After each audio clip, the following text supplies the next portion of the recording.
Nina ni nani anayeweza kusema amemaliza mwaka salama kwa nguvu zake yeye mwenyewe? Ni nani anayeweza kusema amemaliza mwaka salama kwa nguvu zake yeye mwenyewe? Nakuuliza we baba, nakuuliza we dada, tujiulize ni sote. Ni nani anayeweza amemaliza mwaka salama kwa nguvu zake yeye mwenyewe? Ni nani anayeweza kusema amemaliza mwaka salama? Nakuuliza we kijana, nakuuliza we dada, nakuuliza we mama, nakuuliza hapo ni I'm trying to set up something. Good evening. It's 5 p.m. Kenyan time. Tell me where you are joining us from. Tell me what is the time where you are. Unable to go live. Why this one?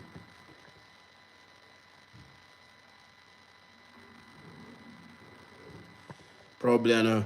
I'm just joining you live shortly. I'm trying to set up because we are trying to go live on several platforms. Tell me where you are joining us live from. Those who are in the US, those who are in the UK, those who are in Nairobi, those who are in Mombasa, wale wako Taita Taveta, wale wako Tanzania, wale wako Uganda, those in Europe. Yesterday we had friends actually joining us all the way from Germany. So we have quite a number of you joining us from. Tell us, my friend Daniel Maifia says he's joining us from Meru. A friend of mine actually calls it American, the United States of American. So thank you so much, Daniel, joining us from Meru. How is Meru? Tell me how Meru is today, this evening. Kukoje. Tell us if you're joining us now. Tell us where you are joining us from. I'm coming live to you from the Kenyan capital city of Nairobi. Now we call it Nairobi metropolitan area. So because Nairobi has really expanded, is in many counties, because they say we have now many satellite towns. We used to call them satellite towns, but now they are part of the larger Nairobi city. You live in Kiambu County and you work in Nairobi, or you live in Nairobi and you work in Kiambu. That has been the case for so many people now. We say more than 1 million people actually live, who work in Nairobi or who are found in Nairobi on a daily basis, actually don't live in Nairobi. Habari chenu. Now people joining me on, hey, this one, the TikTok thing is not working. It's hanging in there. Let me see. Hanging. Hey, unable to go live due to camera issue.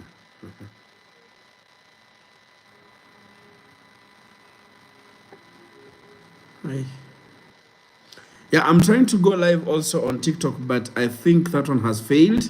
So let me say thank you and welcome you all who are joining us from various areas, from various regions, across the country, across the world. Those who are joining us from Meru, like Daniel Maitha, those who are joining us from Mombasa, kindly tell us where you are joining us from. Tell us how it looks today. In where I am, it's a beautiful day, though very cold. You can see I'm wearing warmly. This one is a heavy one. Baridi ni kama Mungu alifungulia fridge. What I'm saying is that it's like God opened the fridge in heaven and forgot to close it. So, K Sniper says hi. How are you, K Sniper? How are you doing? Tell me where you are joining us from. Asante sana. Thank you so much, those who are joining us from. Remember that today we are looking at what makes Kenya divided. What makes Kenya divided? I'd really love to hear from you guys, so you can actually tell me what you think. Why do you think Kenya has a history of divisions, and especially along the ethnic lines? Anasema from bed Nairobi, huyu analala. Sniper, unalala mapema hii ama ni baridi yenye tunahisi inapiga mtu mpaka kwa kisogo? Now, so we are looking at issues that divide us, because we have so many issues that unite us. But we are looking at those small issues that divide Kenya, and in many cases has led to the bloodshed that the country has ever witnessed. When we talk about the darkest hour ever in the country, being the 2007 post-election violence. So we're looking at it, how and what has really shaped the divisions. So you are free to comment, you're free to say what you think, your opinion, ask questions, and we will discuss here live on the Kenyan Historian. Remember to share this live event. You can share to your circles, tell them we are live. And I told you it's a continuing debate and discussion that we will be having. It's a series, remember, which we are calling Kenya's Great Divide. There are documentaries that are already there. If you go to our YouTube channel, you will find already 2 are there. Then 2 are coming up. Already people are coming, are already discussing this. We have seen Daniel Maitha actually says corruption, favorism, and bad leadership. Probably those are pointers we must look at, and they are issues that have bedeviled the country for quite too long. Not just now, not just under the current government. It has been there since independence. Corruption, favorism, nepotism, and generally bad leadership. I remember, before I delve so much into it, I remember when the architects and when Kenyans were voting for the current constitution, which was promulgated in 2010, we were looking at it and we are saying, you know what, at least with devolution, we will have a balanced society. We will have a society where opportunities go to mashinani, that it doesn't matter where you are, development will come, opportunities will come.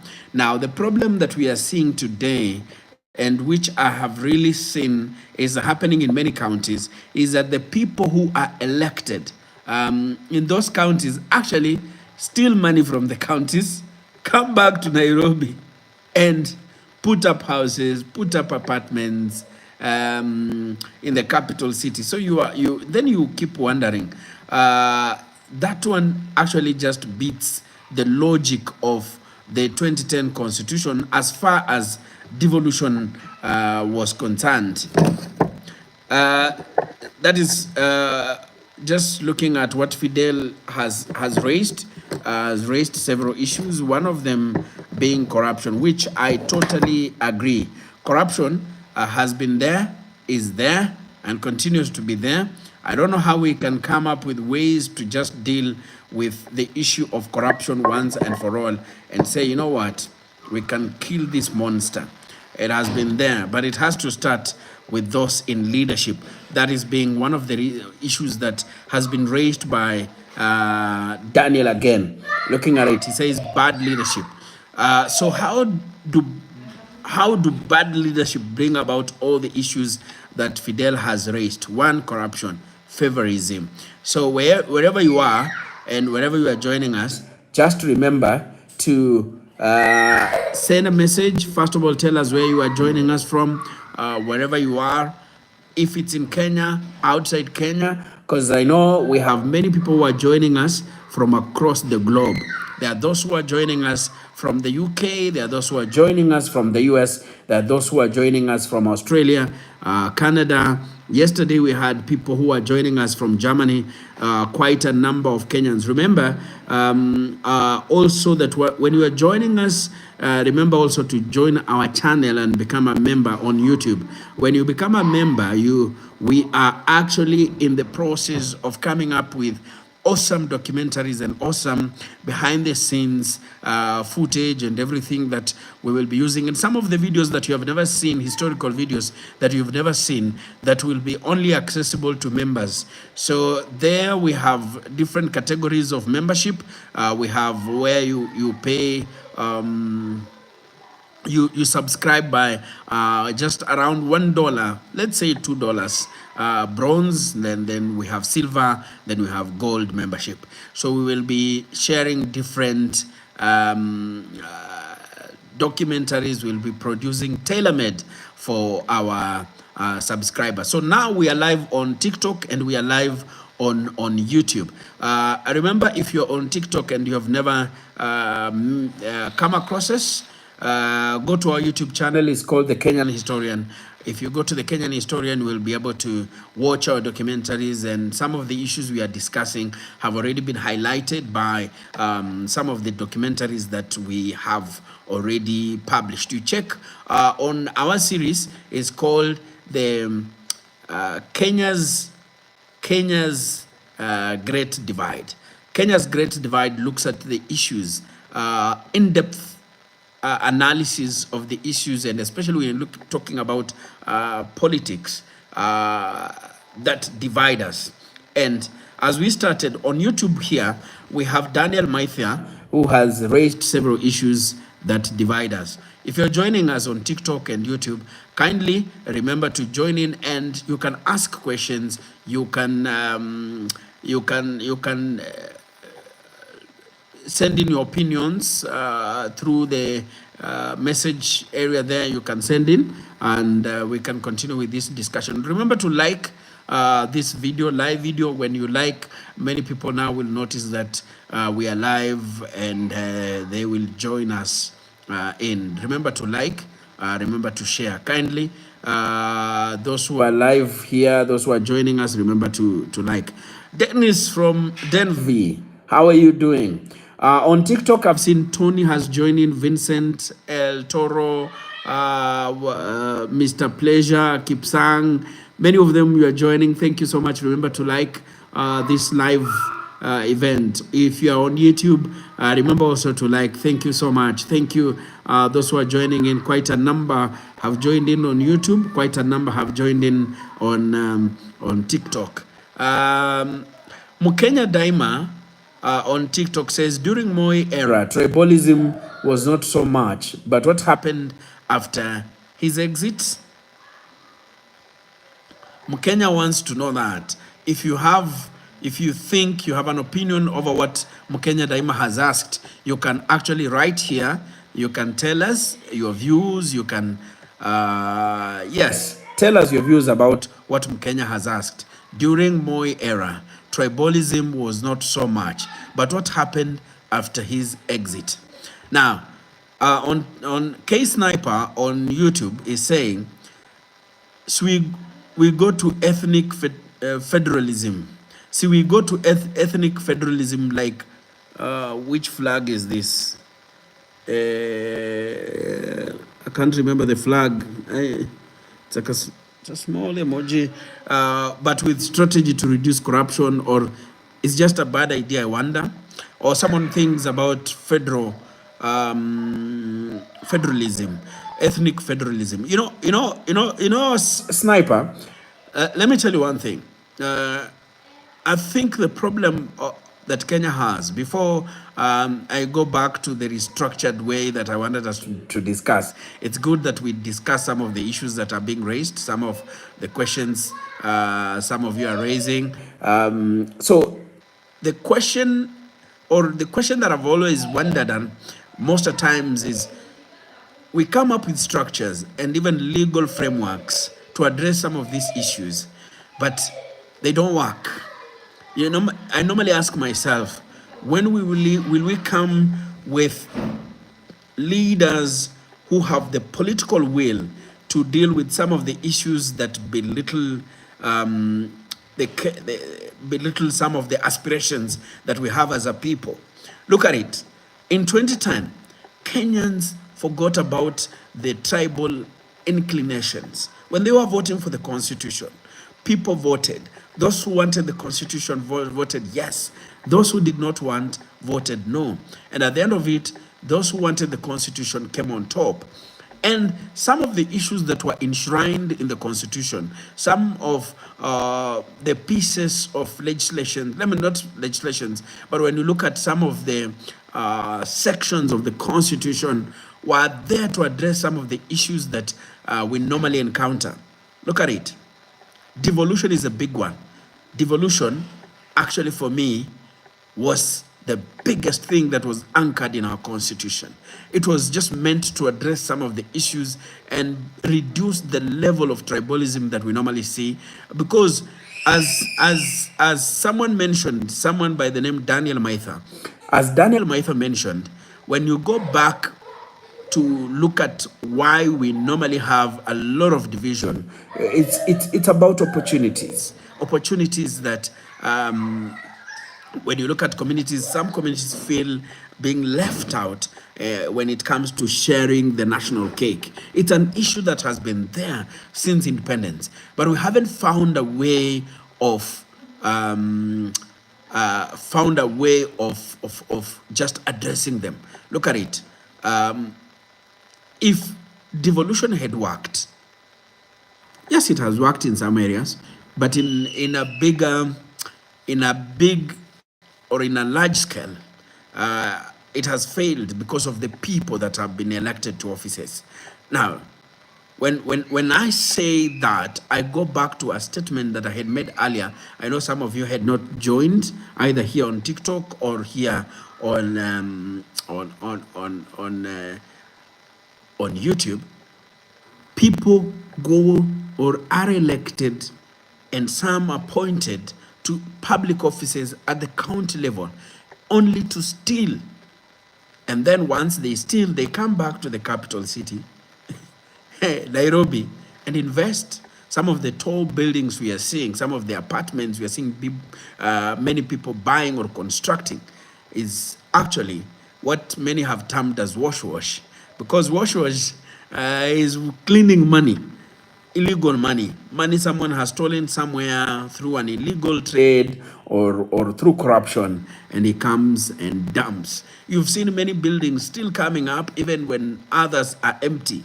Yeah, I've been to Kilimani area, been to Upper Hill area, and you find very nice apartments that have no tenants. Then you go to certain places, you find nice office towers that have no offices. Traveling photographer says, "Hello, sir. Greetings. Greetings. How are you doing? Thank you so much. Many people are joining in. Asante sana, Professor Sam. Asante sana, Nono, joining in. Remember also to like the live event. Remember to follow me on TikTok, and remember to subscribe to my YouTube channel, The Kenyan Historian. We are discussing. Someone is asking, what is the topic today? Bado tujaingia kwa topic, but we are still on what divides Kenya. So Kenya's great divide is still the topic. We are looking at what divides Kenya. And if you can see many of the pointers that people are, or issues that people are raising, they go back to even the discussions we've had. Some say some communities being or feeling being having been left out. And I will tell you a story. When I joined media, sometime back in 2012, I remember in 2013 was my first assignment outside the capital city. So I went to all the way to Turkana. So the first question someone asked me, habari ya Kenya.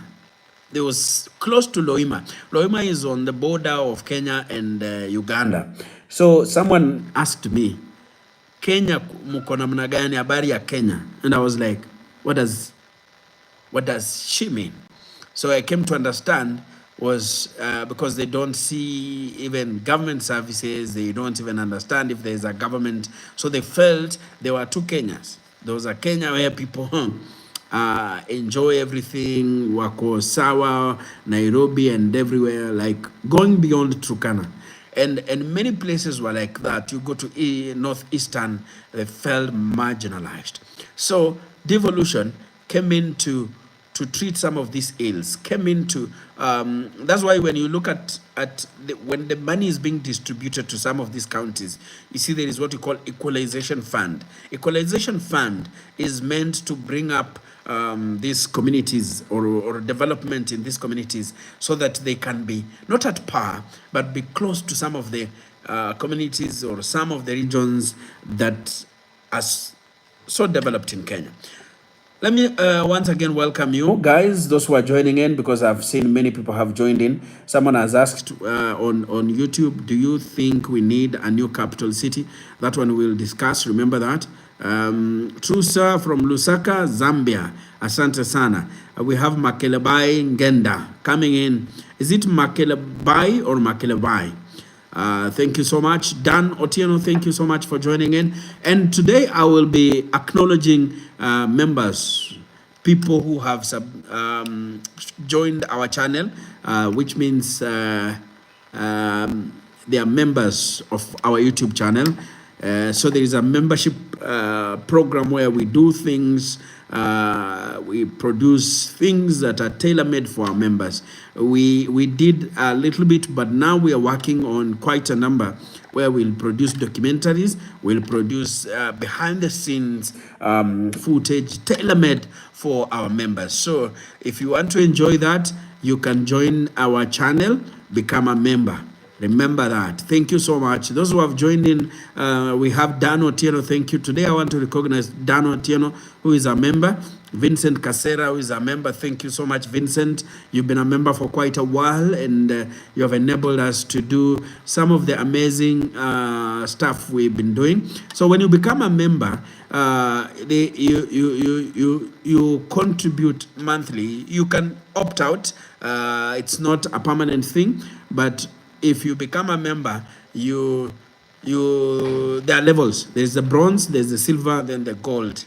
So when you are a gold member of the gold, there are special things we'll be preparing for bronze, and then for those on silver. And if you're a member, one thing that is for sure is that you will be helping us to do some of the amazing documentaries we are actually eyeing, and some of them that we are working on. Thank you so much to those who have become members. And if you are there, you love our documentaries, you love what we are doing, we will really appreciate if you can join and become a member. I can help you with the camera work and editing. Yes, Harrison Mwangi, once we haven't expanded yet, but we are hoping to expand. When we expand, definitely we will appreciate your support and coming in to become a member of the Kenyan Historian. So just be on the lookout here on the Kenyan Historian. We will be saying when we are expanding, because I like communicating with you guys. You've been amazing. This journey has been amazing.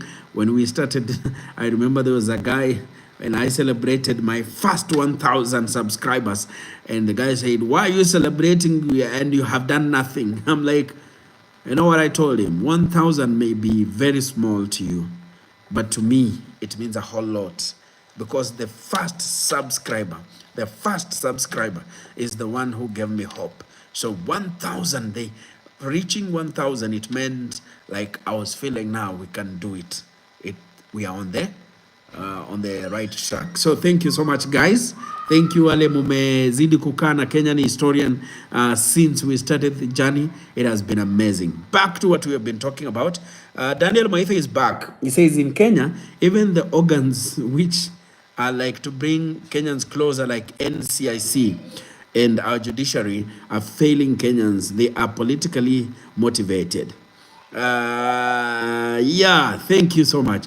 Mwangangi, you can go to YouTube, and then there is a place where you become a member to our channel. Then you can become our member. I don't know if there is a way I can share. I had shared somewhere. No, I can't find it because it means I have to quit the live thing. But you can find it on YouTube, then you can become a member. And I would really appreciate so much, sir. George Mwangangi says he would love to be a member. I appreciate, sir. And God bless you. Aya, tusonge. Naona many people have joined in. Thank you so much. Those who are joining in, asante sana. Those who are joining us on TikTok. The upright man actually agrees with Daniel Maitha on YouTube. The upright man says it's the Mutuetu. Now, maybe I would love to, before I go now directly to what I had planned or what I had structured and the conversation that I had structured, let me talk about what the upright man has said and has raised. He talks about it's the Mutuetu culture, and it's a big one. It's not just at the national level. If you go to a village, you hear mtu anauliza na huyu, which family does he come from? Which clan does he come from? So when it moves, as the higher the political level, the higher now the organizational, let's say the higher the inclination. That now when we go to national is where now we hear the issues of tribe, which tribe does he come from and everything like that. Now, that has really messed up this country, and I can tell you on a big time, because people end up voting for even the people they know. You know very well this guy is a thief. You know very well, you're sure this guy is a thief. He has been in many scandals and everything like that, but you end up voting for him because he comes from your village, or he comes from your tribe, or he comes from your clan. You see, so you're not voting for a person who can actually bring change. You're voting for a person who is hell-bent on either looting, pushing tribal narratives, things like that. At the end of it all, that is how we lose the track. Yeah.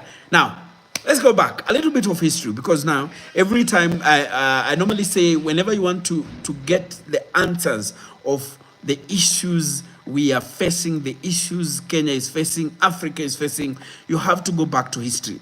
They are there. The answers are actually in history. You can see what our forefathers, the mistakes they did. You can see them clearly. They are well documented. And you find that even up to date, we are still repeating the same mistakes that were done at independence. You get? So yesterday, we talked so much about the division that happened from Kenyatta time to Moi period. At that particular time, if someone tells you that during Moi's time there wasn't division, maybe what I can say is that many Kenyans were united in fighting the Moi government. And maybe that is why we had, and remember, between the period of, let's say, from independence to 1982, not 1982 to 1990. In the first phase before 1982, KANU was the de facto. It was like Kenya was like a de facto one-party state. What I mean, it was not in the law, but it was just there. Remember KPU being banned. And KANU was literally the only party, yeah, in Kenya. But after 1982, now it became anchored in the law that now Kenya became a party, like a single party state, de jure, which means it was in the law. Now it was recognized by the law that the only party, the only legally acknowledged party was KANU. So probably that worked in terms of unity. Parties also bring a lot of divisions, by the way, especially how our parties are formed. Look at it. In Kenya, Luyas have a party called, in Luyaland, how many parties are there? In Luyaland, there is DAP, I'm a DAP Kenya. There is Ford Kenya. ANC was, Musalia took it to UDA, so it's no longer there. But look at it, those are two parties. There might be other small ones. And then look at Wamunyoro the other day, the former deputy president, Rigathi Gachagua, formed his own DCP party. That one looks more like Central Party. That is what people are looking at it. And he was categorical. He said, we need our own vehicle. When we are joining, we need to have a party. Wiper is more like an Ukambani party. When you look at it, even the membership and everything. So looking at our parties, how they are formed, probably you have some parties like ODM, UDA that have members from different counties. But you will find that their leadership, the strength of this party, even if it's ODM, the strength is Nyanza. In Nyanza. In UDA, the strength... Enda nimalize kwanza. Ben amefika? Yeah. Sawa, wacha nimalize live kwanza. You get... I'm saying, UDA, you look at it, its strength is in Rift Valley because it had strength in central Kenya and Mount Kenya, but after the impeachment of Rigathi Gachagua, it has really ditched. Their numbers have really gone down from how they were in 2022. You can't say they are the same. 2023, UDA was very strong in central and Mount Kenya, the larger Mount Kenya region. But today, the story is not the same. So from the parties, how they are formed, how they are run.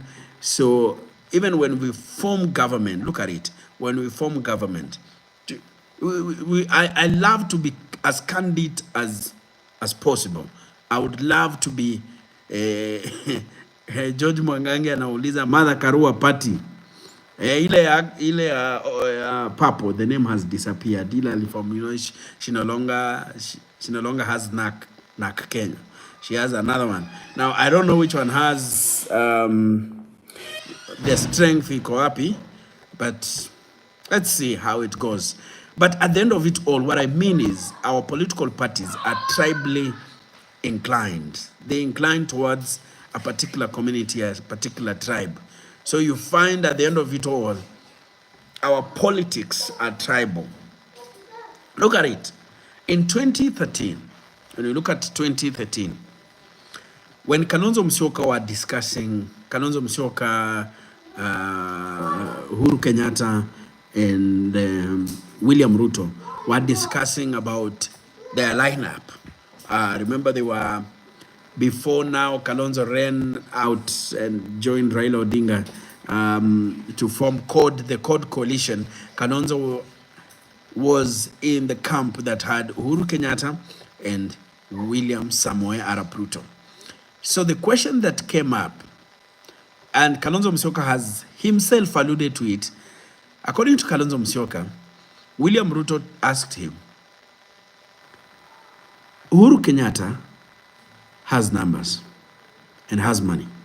And then myself, I don't have money, but I have numbers. What are you bringing for you to be a presidential candidate? Because William Ruto had had actually said yeye haja yake, he wanted to be the deputy. He was not going for the presidency. So he had left Uhuru Kenyatta to discuss with Kalonzo Musyoka and settle on one person as the presidential candidate. And then yeah, William Ruto asked him, akamuuliza, wewe unaleta nini? What are you bringing on the table? You don't have votes. The votes that you have ni kidogo. Remember, he has been told many times, even Rigathi Gachagua told him that Tukambani have no votes. But I normally ask myself, sometimes you cannot go underrating someone because of the votes that they bring. Look at it. Kalonzo Ukambani has more than 1 million votes. Yeah, on the table. Yes, others bring more than 3 million, whatever. But 1 million is a lot of votes if you go by the outcome of the last election. In the last election, William Ruto became president after defeating Raila Odinga by 200,000 votes. So 200,000 and 1 million. So you might need that 1 million to become president of Kenya. Now, I'm looking at, if you check the thumbnail on our YouTube channel, you will see the picture of Raila Odinga and who? My Kibaki. So it's 2002 and Kenyans are yearning for change. Daniel Arap Moi has been president of Kenya for 24 years. A period that many wanted to forget. A period where there was repression, oppression, torture, detention without trial, many things, the economic meltdown. And Kenyans were like, enough is enough. We want change. An opposition was galvanizing. Having been defeated by Moi in 1992 and 1997 multi-party elections because of divisions, they were like, now, you know what? We want to change and work together as a united opposition and defeat Daniel Arap Moi. This is 2002. Moi also wanted change because he was going home after his 2-year term elapsed. When I talk about 2-year term, you remember after the change in the constitution, after the repealing of section 2A of the constitution in the early 90s, what happened is that Moi bargained and said, because now we are starting afresh and we are inserting a clause about a president just having 2 terms. This was to ensure that people don't overstay in power. So Moi says, you know what? Since we are starting afresh, I will need my 2 terms. And it was agreed. The opposition agreed because they knew they are going to sweep this thing. They were forward. Remember, the first party, the Forum for the Restoration of Democracy, forward. It was an indomitable party. It was sweeping across the country, the wind of change. And people were like, you know what, Moi is going home. Yeah, but there was a time Odinga described Moi as a giraffe, professor of politics, a giraffe that could see far. Moi described himself as he called himself the professor of politics. But it was Odinga who said that Moi was like a giraffe that sees far, and Moi saw far. And especially after Mwai Kibaki resigned from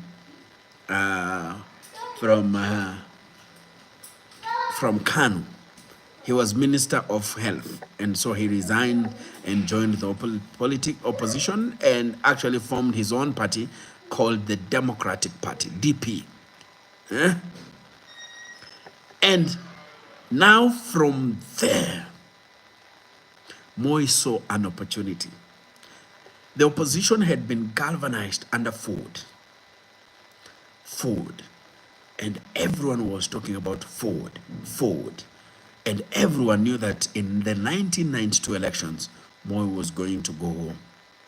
But Moi saw an opportunity after Mwai Kibaki resigned as Minister of Health and formed his own party, the Democratic Party. After forming the Democratic Party, what really happened? Moi also saw an opportunity, but he also saw a challenge. He knew that with Mwai Kibaki, the Mount Kenya, which were having a lot of votes, Mwai Kibaki will sail through because the other opposition, Ford will take other regions, but Mwai Kibaki was now like almost guaranteed the Mount Kenya votes because the who and who in central Kenya was behind Mwai Kibaki. And so Moi and his cronies came up with a scheme.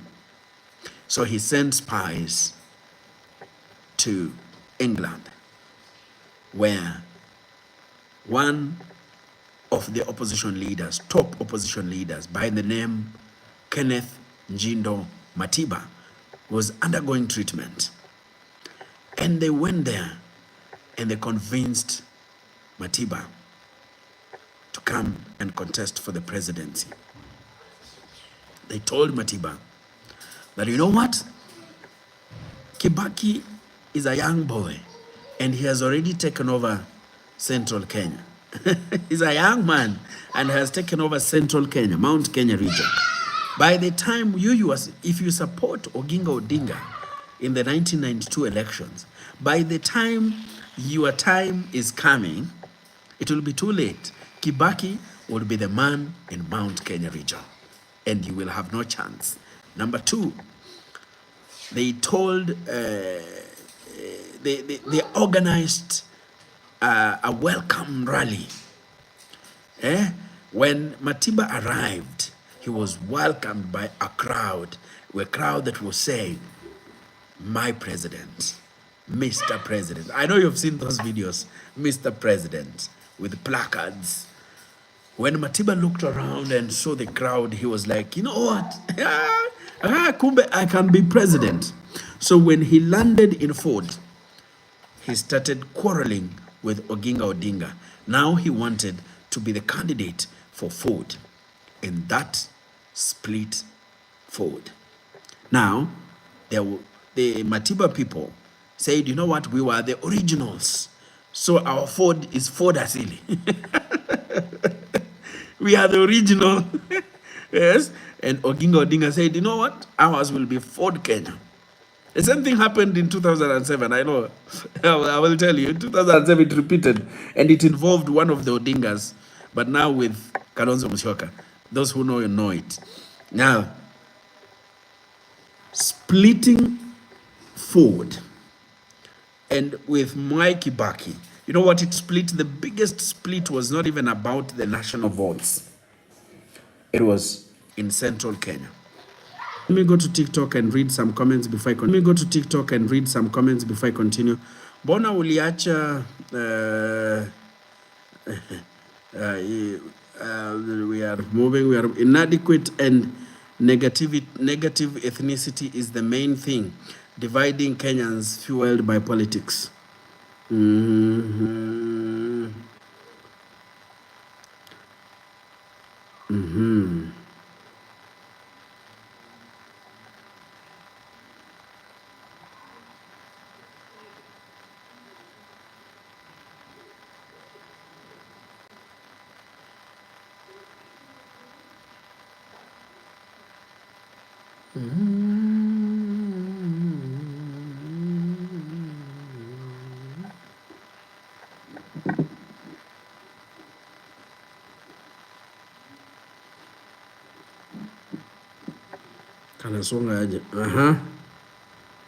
Thanks for the gifts. Yeah, those who are following me, thank you so much for following. Asante sana. Kalonzo will join Ruto. Your voice reminds me of David. Hey, my friend, it was ya kawaida tu. Is this Enoch Sikoli used to be on Citizen TV? Yes, kabisa, ndio huyo tu. Moi was greedy. remaining in power for all those years. It's a story of African leaders. I don't know why they remain in power. Eh? Thank you so much. Those who have remained, we had an issue. Internet inasumbua, so we were buying other. Tunaweka ingine.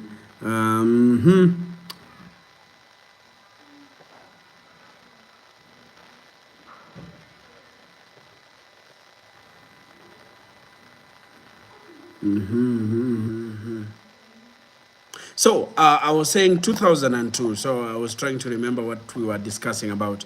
So it's 2002. Huyo mwenye anauliza Kenya inamaanisha nini? Kwani Benson Mwangi, I love your documentary. Thank you so much, Benson Mwangi. Thank you. Ndugu vipi, Wilberforce Otieno, poa sana. Thank you so much those who are joining in. Huyo mwenye anauliza Kenya inamaanisha nini kwani alidrop history high school. Mr. Historian, do you know you have made my teaching easy? I don't know, Mr. Prince. Thank you so much. I'm humbled to hear that. Asante, thank you so much. So in 2002, we are looking at Kenyans and a population that was looking for change. So in the opposition, they saw change. But the opposition, remember the history where I was telling you that in 1992 and 1997, Moi sailed through alipita katikati because of the divided opposition. And I've explained about the 1992 situation, how Moi divided the opposition, played tricks there. So Moi divided, at the end of it all, as I was explaining earlier, Moi divided the central Kenya votes, the Mount Kenya votes. You know very well, those who come from Mount Kenya will tell you, there is the Chania story, where apparently an oath was taken that kura ispite mto Chania, something like that. Kitty, like, I mean, it was just like a battle between the Kiambu people and the other central part of central, Moranga and Nyeri. And especially when you talk about Nyeri now, this time is Kibaki and Matiba. And the votes split because Kibaki went with his votes and Matiba went with his votes. And if you remember very well, if you put the Matiba and the votes that Matiba and Kibaki got, you put together in 1992 election, Moi's either one of them, Matiba or Kibaki, will have been president. The two, without adding Odinga, just adding Matiba and Kibaki, because number one was Moi, number two was Matiba, number three was Kibaki. Number four was Odinga. So at that particular time, winning the election was about simple majority. Simple majority. Haikuwa na hii kitu ya 50 plus 1. 50% plus 1. No. It was simple majority. Ungeshinda na kura moja and you become president. So Moi won. In 1997, the same thing happened. The opposition split and Moi won. Now, in 2002, we're here. In 2002, Kenyans are yearning for change. They have been under quote unquote an autocrat, depending on how you look at it, depending on who you talk to. There are those who believe Moi was a very good president. There are those who believe that Moi was very oppressive and many people suffered. And I can tell you, Moi destroyed many careers, and it's, when you're talking politics, we are talking about students, people were exiled. It happened, especially after the 1982 coup attempt. So Kenyans are looking at change. The opposition is galvanizing. And at this particular time, Raila Odinga had joined KANU, if you remember very well. And they had formed New KANU with Moi as the chairman, and then there were the other guys, and then Uhuru Kenyatta came in and one as of the vice chairman. It's what I normally describe as Moi's crash succession program. Uhuru was just nowhere, and then he convinced Makto, who was Kanu's nominated member of parliament, and then convinced Makto to resign, and Moi and Uhuru Kenyatta took his position as the nominated MP for Kanu, and then he was upgraded quickly, become Minister for Local Government. Local government was a powerful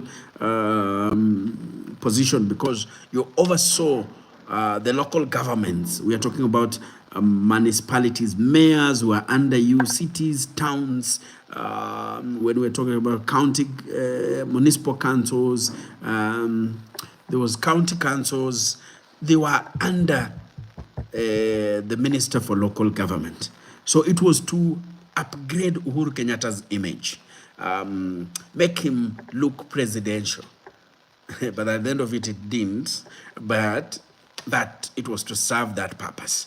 Now, Raila Odinga, after the formation of new KANU, Raila Odinga is picked as the Secretary General of KANU.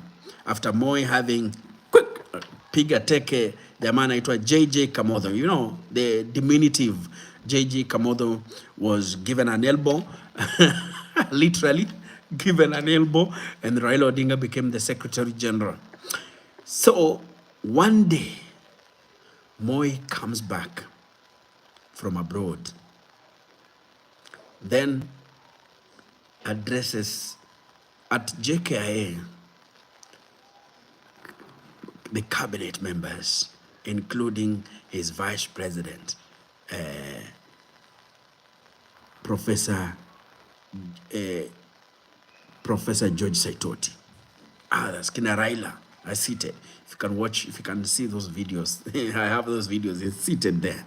Then Moi says he has looked among members of his close members of the cabinet, and he hasn't seen someone who can take over from him. It was a shocker. It's a shocker. So one day in where was it? Oh, Mount Elgon, Kapsokon High School. Moi points to a young man called Uhuru Kenyatta. He was in his 40s and says, "This is the man." That split KANU like nonsense. The likes of Raila Odinga were like, you know what? We can't. We can't this thing. You remember the famous thing that George Saitoti said? Those who remember, George Saitoti. Enoch Sikole, best of all time. Pole nasoma kidogo messages za watu. Ikifika time ya kufunza Kenyan history, I just project your stories and I tell them right the notes. Thank you so much, Mr. Prince. I really appreciate. How are you, my brother? I'm good, Mr. Robert. And you? Asante sana, Mr. Prince. Asante sana, Jeremy. Thank you so much. Thank you, asante sana. Many people are coming in. Alfred K. Everett. Thank you so much, Kenyan historian. I love your content kwa YouTube. Thank you so much. Keep sharing our content. Keep liking here. And also follow us here on TikTok. We really appreciate your support. It's been the best so far. Ali says, vipi mkuu? Niko fiti, niko freshi, ulipotelea wapi? Niko hapa ndugu. Mi usema aliyepotea ni yule aliyekufa. Mimi niko hai, niko sawa. And I thank God. And I thank God for you guys like Ali for being here. Thank you so much. Nice to see you, Ali. God bless you. I really appreciate you guys for joining in, especially today as we continue this series. Remember, we will be having these discussions for quite some time, time to time. So jiunge kwa YouTube. Those who are here on TikTok, remember, if you are not if you haven't subscribed to our YouTube channel, rush there, subscribe to our YouTube channel. If you haven't followed us here on TikTok, just thank you so much, Ali. Thank you so much for following us. Those and also liking. Thank you so much. Those who are coming in, remember to follow us. Now, 2002, still there. So Moi picks Uhuru Kenyatta, and that splits KANU. Raila Odinga, the engineer turned politician, engineers a mass walkout from KANU. Yeah? Makori anauliza kwa YouTube, anajiita the Kenyan historian. Thank you so much. Anauliza, by the way, there is a historical spring in Isiolo that was made by a World War II bomb. Please visit it. Oh, sijajua. Once I'm in Isiolo, I'll try to look for it. Hiyo ni something I'm writing down right now. Niko na kalamu, nakuanga na kalamu ya kuchukua notes. Isiolo historical spring, historical spring.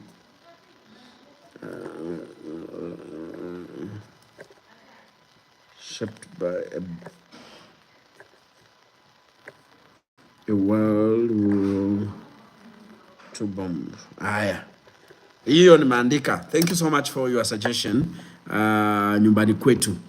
So someone here says, huyu mwenye, oh, hiyo tushasema. Hi, Kelvin Jackson on YouTube. Thank you so much, Kelvin. How are you doing?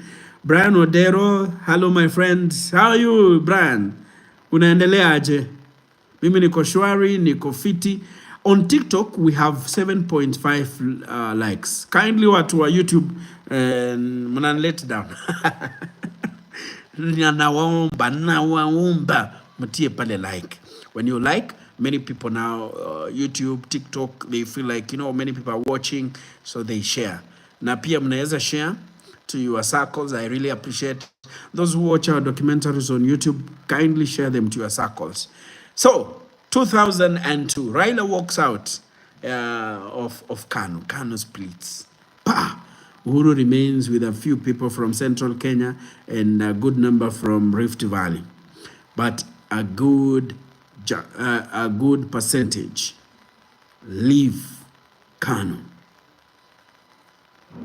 Oh, someone is asking, what was the quote from Professor George Saitoti? The one that he says, there comes a time. Yeah? Do you remember that? There comes a time when. Can you finish it? I've given you that assignment. Whoever asked. What was the quote he's asking? There comes a time, the infamous, there comes a time when.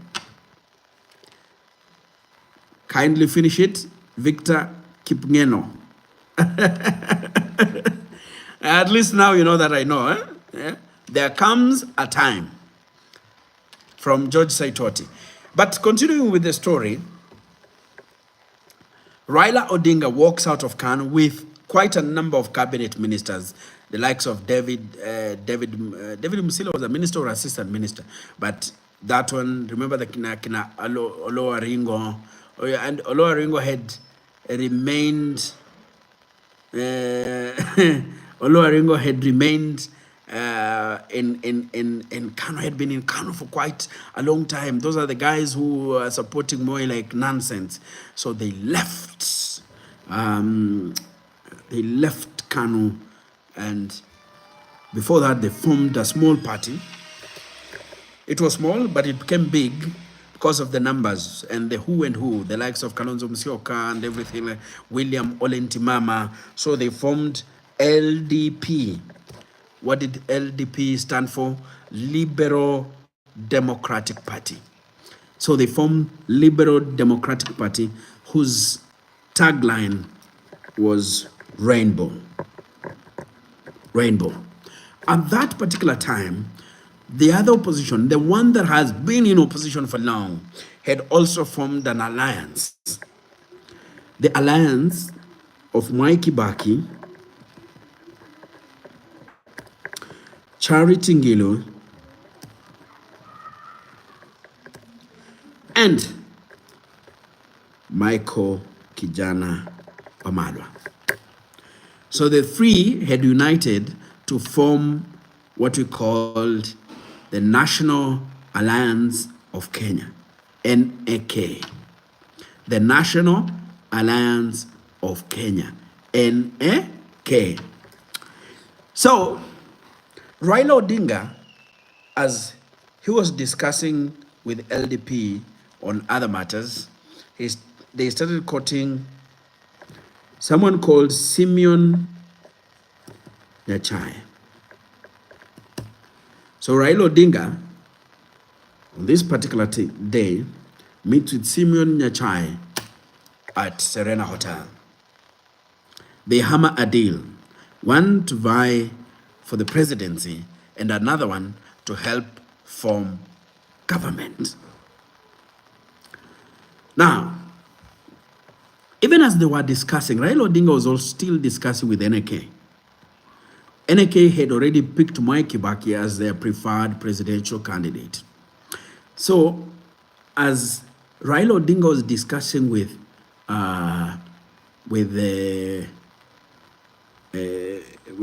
Nyachai, the guy walks across. NAK was having a mammoth rally at Uhuru Park. Serena and Uhuru Park, the difference, it's Kenyatta Avenue. Yeah, Kenyatta Avenue, because Kenyatta Avenue goes up to the other end, then it joins Valley Road. So the guy crosses to Uhuru Park and he says, si hata Kibaki anatosha. And that was the end of the debate. The opposition was galvanized and they formed a juggernaut by the name National Rainbow Coalition. National Rainbow Coalition, NAC. And Kenyans were now seeing change, the change they wanted. The country was united for the first time. Like, if you look at the events leading to Kibaki's win in 2002 were almost a replica of the events leading to Kenya's independence in 1963. They were almost a replica. The country was like, there was a new dawn. The country was seeing change. People wanted change. And they knew that NAC was going to give change. Hussein says, former citizen reporter. Yes, sir. This is me. Stephen Odera says, hi. How are you, Stephen Odera? How are you doing? Brian Odera says, our country is better than an individual. There comes a time when a country is better, not better. He says, there comes a time when our country is better than an individual. A little bit. Anyone else who can say the quote? This is Brian Odera. Umemiss kidogo, Brian. Raila's history is always rich in change and true patriotism. That is Dan Alela. Dan Alela says, Raila's history is always rich in change and true patriotism. Guys, thank you so much. Those who are commenting, those who are leaving their comments, thank you so much. It's amazing to just have a chat, to just bond here on the Kenyan Historian, on YouTube and TikTok. What I want to build that bond between you guys and me. And I just love the fact that you guys are contributing through your messages, through your whatever your quotes, questions, and I love it. I enjoy it. What I want is we can bond and we can share our history and we can teach each other, because at the end of it all, it's about you telling me what you know and me telling you what I know, and together we can reason together and see where we fail, see where we go wrong, especially as we head to the 2027 presidential contest and the other elections. When we are talking about gubernatorial, we are talking about a member of parliament, when we are talking about member of county assemblies, because these positions are supposed to shape us, are supposed to change this country. They are supposed to lead this country into the future. But sometimes they have become the source of our problems, and especially when you talk about divisions. Yeah, I will say it as it is. I will not mince my words. Some of these positions have become what divides us than what unites us. And yet we normally say there are many things that unite us than divides us. Can we live up to that statement? Because actually, Kenya, as a diverse country with many communities, over 47 communities, is diverse, and which means we have many ideas, and we are supposed to be one of the best countries. Look at America. How many states that does the US have? Many, and they're doing well. Look at China. China is big, and yes, it has small, even they have even minority tribes, if you go there. Yeah, Chinese have even minority tribes. I remember I went to Hunan province. When you go to Hunan province, you are taken to places like Shabadong. When you go to Shabadong, you find small minority tribes there. And yet that country is now competing with the US in terms of being that power. It's what the things that divide us should be the things that unite us, the diversity of this country. Napenda documentary zako sana, Karis. Karis ni yule najua, acha nione Karis mgani. Najaribu network error ni kama hii imeleta shida, wacha nirudi.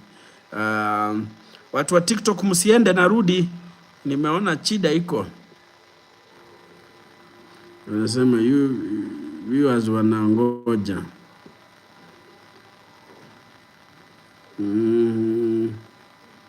Sorry guys, internet nilisahau kurefill. Nafaa nilikuwa naweka, lakini sasa hizi ni za 1 hour inaisha. Tumefikisha 1 hour? Yeah, actually we have done 1 hour. Those who have been here, it means we have done an hour. Thank you so much for staying with me. Wengine wameondoka, lakini naomba warudi, muambie tujamaliza, tulikuwa tu tumeenda ka break ka kureload. I really appreciate. So 2002,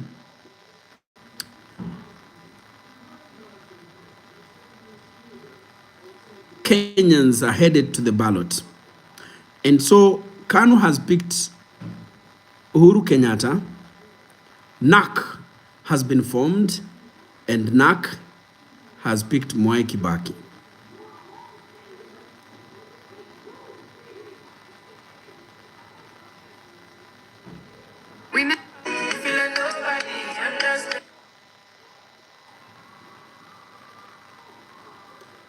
Sorry guys, sijui nini inapotezea watu mpaka inaondoka.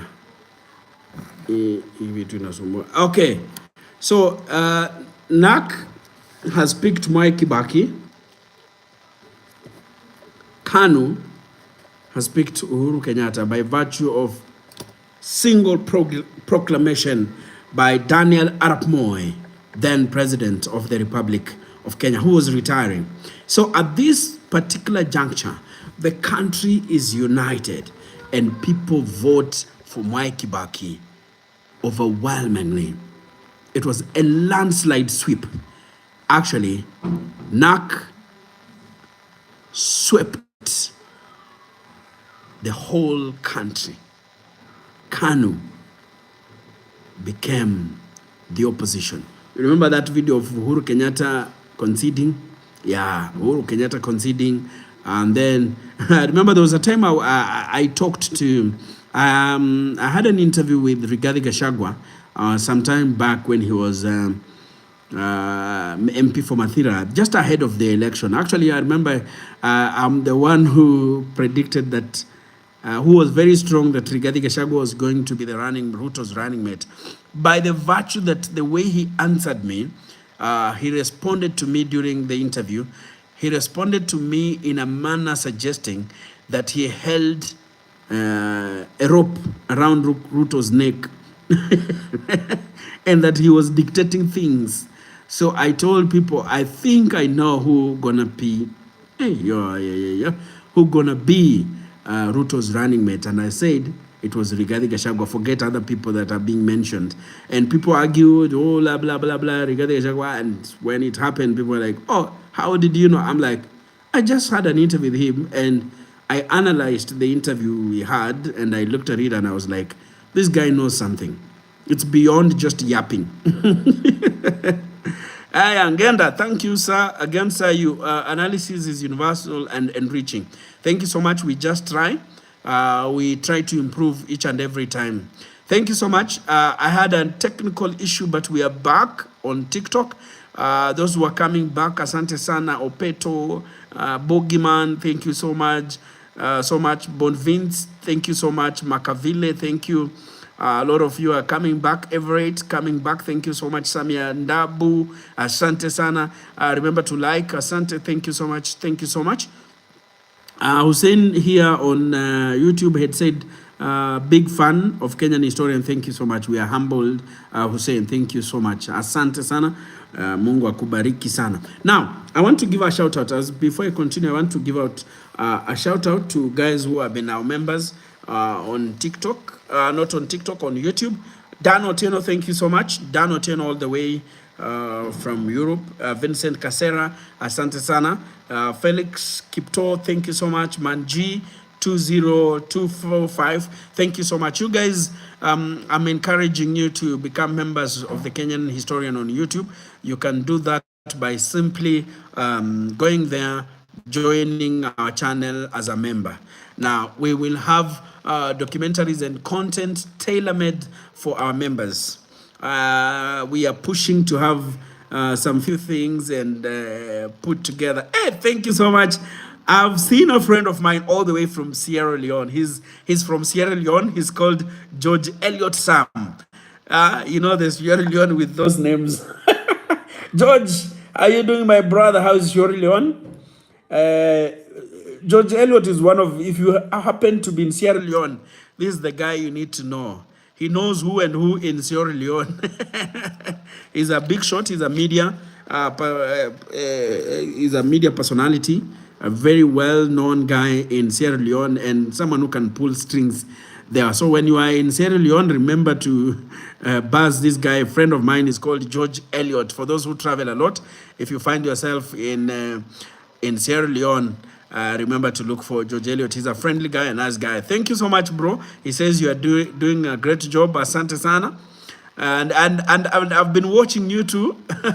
Huko Sierra Leone, you are doing an amazing job. Golden Voice says, I like your videos covering Kenyan politics. Kudos. Thank you so much. I also do development. Wala muko pale. I also do development. I also do infrastructure. I do documentaries on wildlife. Kidogo tunataka kuingia big time. So be on standby. We are coming up with amazing things very soon. Be on standby. Thank you so much, Makaz Al-Quran. Thank you so much. On TikTok watu wanaendelea kusonga, likes ndio bado ziko chini. I know zilikatika zingine, we were almost headed to over 10,000. I have seen a friend of mine who has just joined TikTok. She's called Margaret Kariuki. Margaret Kariuki, habari yako? It's always amazing to see you. Asante sana. Boke, thank you so much. Ramaka 56, thank you so much for joining in. Remember to like our live. Today we are discussing what divides us as a country. So when you are there, remember that. We are discussing, we are being candid, because at the end of it all, we want to discuss some of the issues that have been bedeviling this country for far too long. And especially when we talk about the fabric that holds us as a country. That is what we really need. 1982 history with a cup of coffee. Uko hii Kenya? Otieno. Uko hii Kenya? Ninaona unaelewa history sana. Ama bado uko majuu? Otieno is a member of the Kenyan historian. So that is why we keep mentioning him. He's one of the guys who are making sure that we continue staying in this town. The uptown anasema I am an ardent follower. Boss, nashukuru sana. Asante sana. Hell, I'm a big fan of you, brother Hussein. Asante sana, Hussein. Thank you so much. Yeah. When you go back, now, the country is galvanized and people are saying, you know, a new dawn. Newspapers are flashing.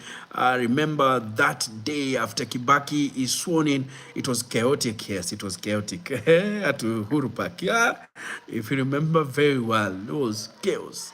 People asking, why is Moi delaying to come? Is he planning to do whatever? And it was chaotic. And if you remember, people started talking bad about Moi there. Yeah. Moi, I think for me, some of the things they say Moi deserved it, because when I was growing up, we grew in fear, even young children, and I grew up in the village. Me, I was born and raised in the village. But ulikuwa ukitembea hivi, my friend, ukisikia mtu anaongea Moi, unauliza mbona unaongea Moi wewe? Talking in Notos, and you were far away in the village. Moi was everywhere. Moi was everywhere. We feared Moi, even to us young kids. He was like, and I remember that time the country like worshipped Moi.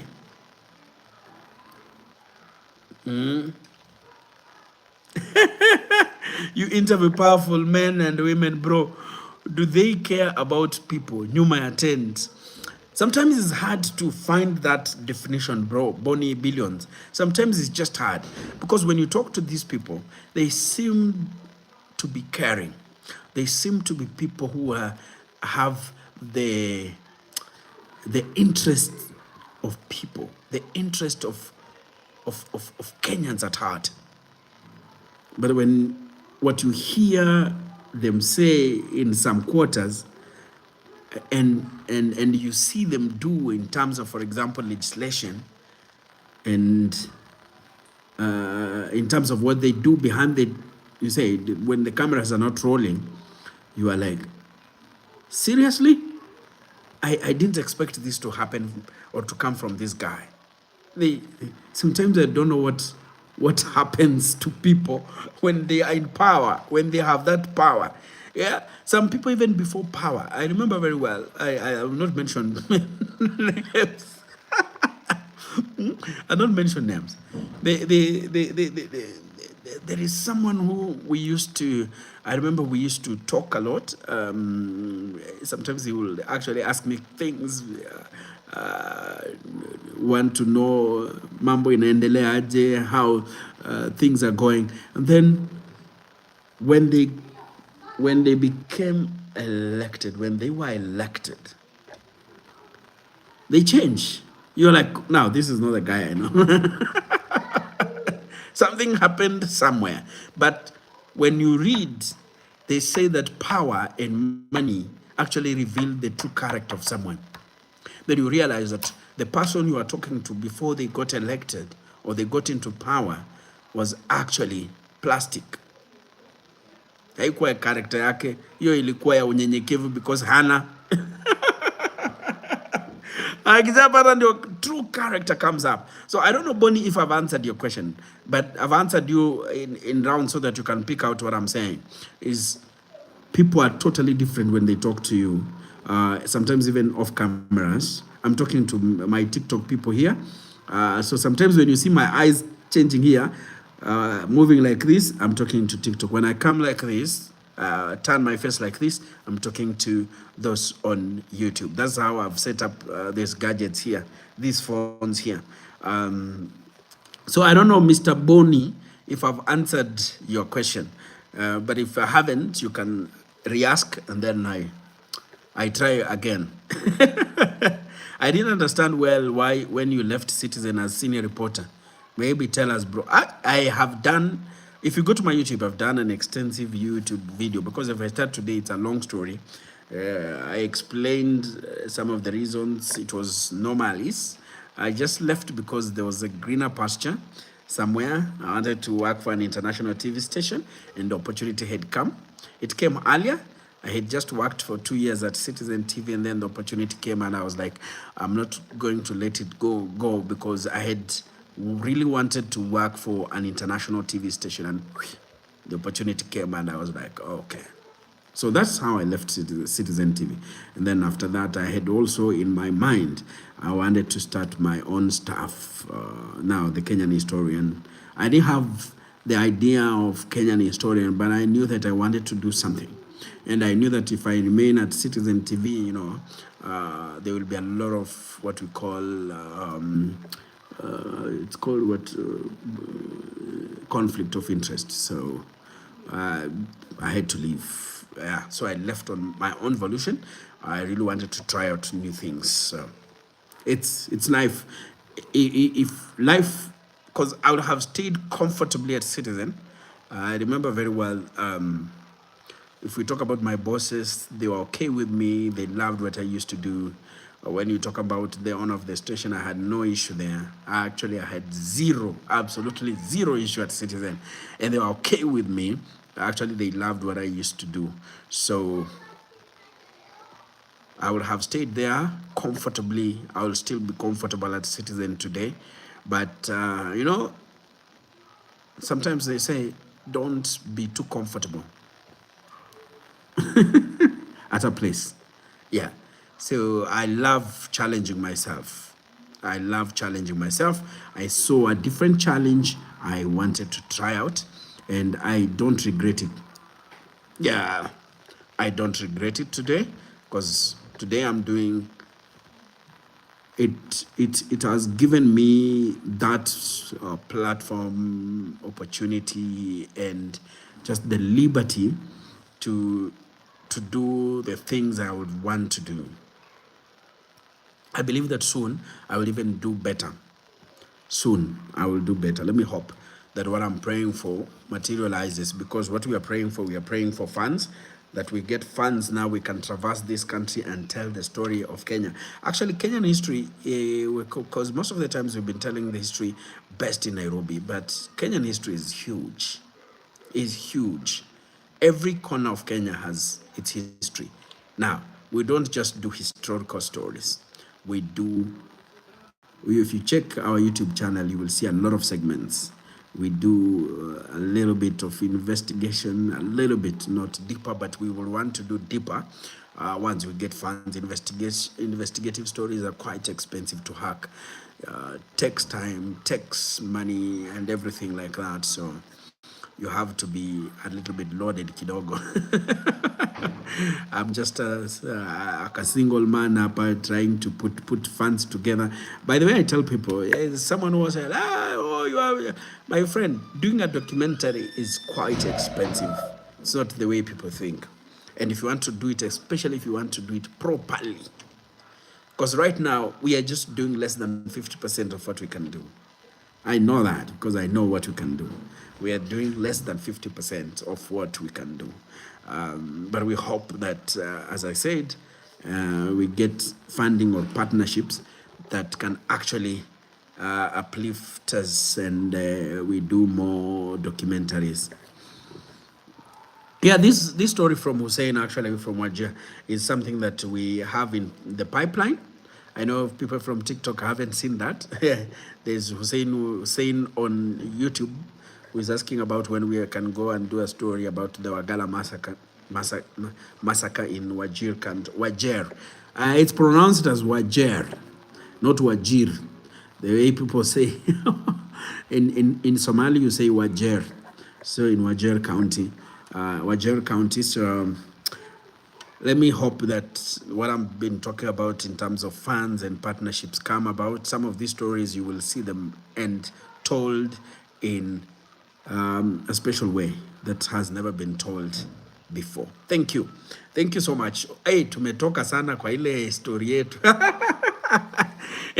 So 2002, and people see, like, you know what, for the first time, a new dawn. We have gone back to eras like before or during, let's just say the period of independence there. It's a new country, new hope, and everything. We are saying, you know what?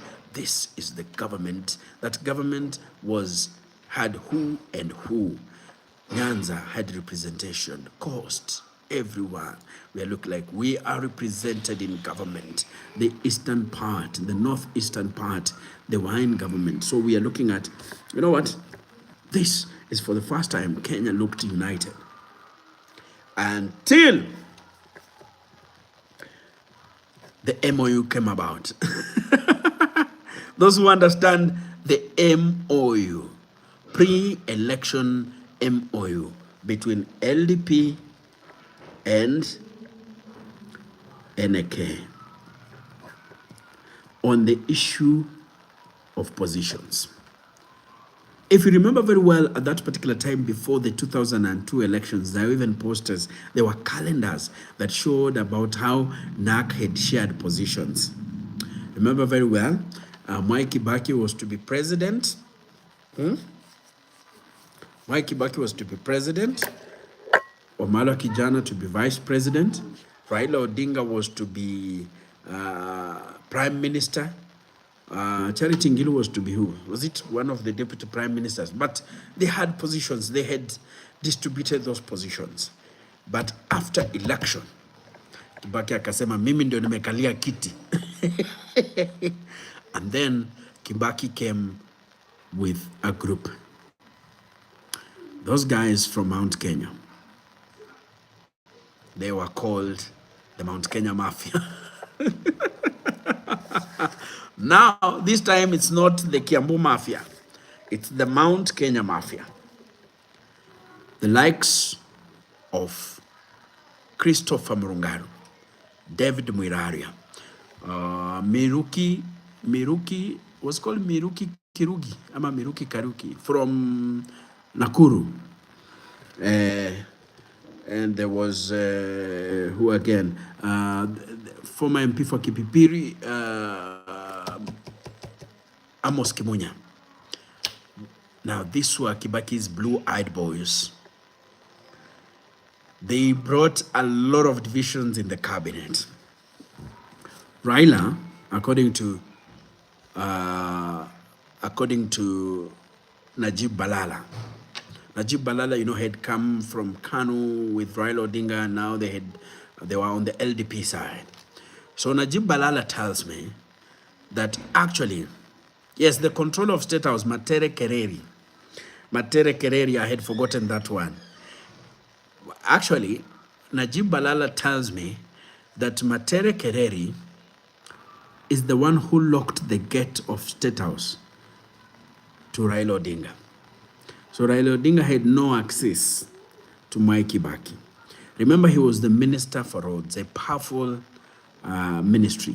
If you remember very well, when NAC started working, the Raila Odinga said the statements that for Nairobi, we are going back to the plan, the 1972 plan of Nairobi.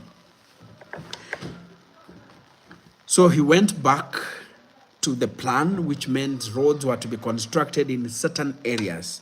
Those areas had been grabbed. Now, I remember there was a picture, and if you go to YouTube, you'll see a video of a story about a 30 million house having been brought down. 30 million of those days. So it's not today's 30 million. 30 million of 2003.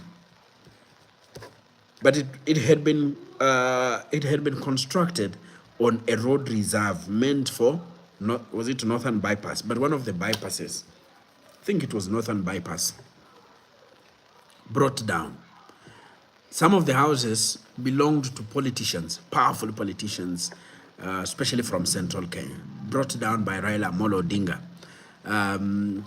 So the blue-eyed boys, the likes of Matere Kereri, Mirugi, the likes of Amos Kimunya, Christopher Murungaru made Raila's life in the NAC government very hard. And the LDP side was also frustrated, not just by the MOU. You remember the push and pull over the constitution, the making of the constitution. And while the LDP wanted to go back to the Bomas draft, you remember there was the Bomas draft, not the Bomas draft, but the Bomas, they were called the Bomas talks or convention, something like that, that happened before the 2002 election. So they wanted to go back to those sessions. Then they came, the Bomas discussions happened. Now, Amos Wako went to Kilifi. If you remember very well, they came up with what they called the Wako draft of the constitution. So Kenyans were to vote on it in a referendum. And then, if you remember the video of the late, it's called who, this Kamba guy, this the ECK chairman. What is the name? What is the name? Tell me the name. Tell me the name. Kivuitu. Samuel Kivuitu. Hey, kuna gas supplies Isiolo. Hi, my friend. How are you, my friend? Hey, how old were you those days? Which days? Which days? I'm born mid-80s, so you can. But let me tell you one thing. The reason why I understand historical stuff is because my grandfather loved listening to radio. Alikuwa na radio, talk on a TV. I lived with my grandfather, my maternal grandfather, Mr. Sikolia. Actually, I'm named after my maternal grandfather, Mr. Sikolia. So Mr. Sikolia, who is a lawyer. That is how I became lawyer, but I'm not biologically lawyer. Okay, I'm lawyer at Siski. I don't fear telling it because, but I'm proud to be a lawyer because the lawyers are the ones who brought me up, though I'm not biologically a lawyer. My dad is not a lawyer, but I never lived with him, so that's how I ended up having lawyer names. My grandfather, Sikolia, is my grandfather's name. My great-grandfather, because my grandfather had Sikolia a name because of being a son of Sikolia. Now, he loved listening to radio, so and he loved politics. So I used to follow the stories. I was very young. From my pre-primary school, I used to know politics. When my grandmother and my grandfather would be in different camps. I remember my grandmother would support, there was an MP there called Anaswa in Malava constituency. Then there was then Angatia. So the battle was always between Joshua Angatia and Anaswa. Can't remember Anaswa's other name, but Anaswa was. So my grandmother always supported Anaswa, and my grandfather was an Angatia supporter. So from then I kept following his stories of what was happening in Kenya and everything like that, to primary school, high school. That's why I did history in high school. Yeah, I did history in high school. So na nikapata A stands. Yeah. So whoever was asking how old were you, nimekupatia hint. Some of these things that I've been mentioning happened when I was a young man. Makaveli, mbona Makaveli anacheka? Unasema tu very true anacheka. You should do research on the reason behind this fallout na watu after elections. Ni cult ama it's not a cult. It's not a cult. Let me tell you. Many reasons why these guys separate are deals. I've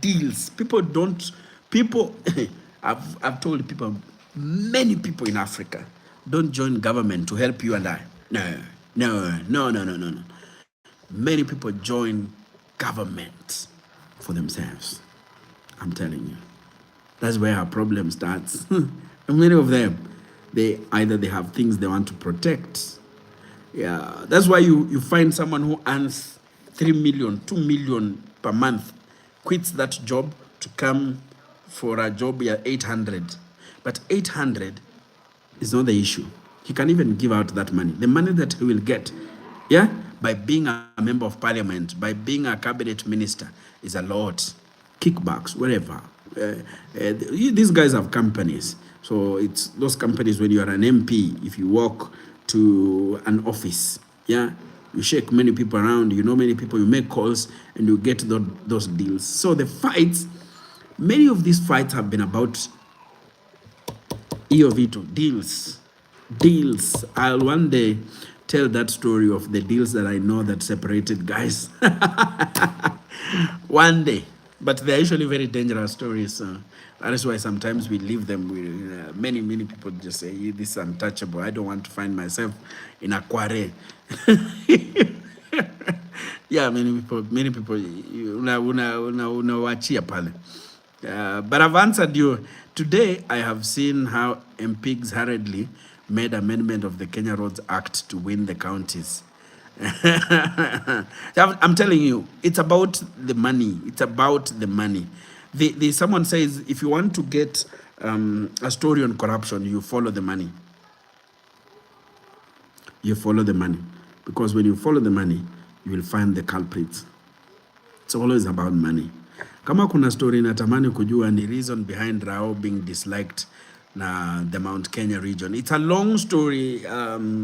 It's a long story.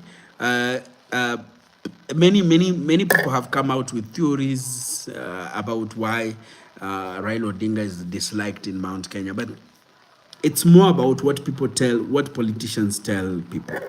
I'm telling you. And they go back to an oath that was taken some time back to say hiyo kitu isiaienda kwingine and more. Now it stems from the fight between there are other reasons. For example, the fights that were there between Mzee Jomo Kenyatta and Oginga Odinga, and then now Raila himself with Kibaki, Raila himself with Uhuru Kenyatta in his first term. So it's quite a complex thing. So it's very easy, for example, to sell an agenda against Raila Odinga in Mount Kenya. Very, very easy. Then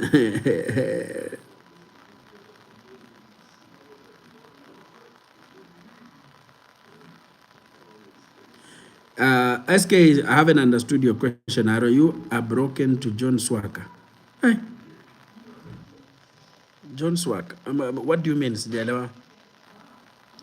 Niliona WhatsApp message nimeiona leo, nitakujibu mtu wa Kitusuru. I will answer you, don't worry. Nimeiona. Hello Mr. Enoch, going to a jail. Yeah. Biwot, how are you? Are you related to Nicholas Biwot? Ama ni jina la Keyo sana sana. The foundation of cult worship and the roots of cult in the country since Uhuru. Ziko tunataka kwanza ka series one day tutafanya ka series ka religion in this country because it's big. Great historian. I remember how detailed you were when you were doing the railway documentary. Thank you so much. Tunafanya kitu ingine hapo moto.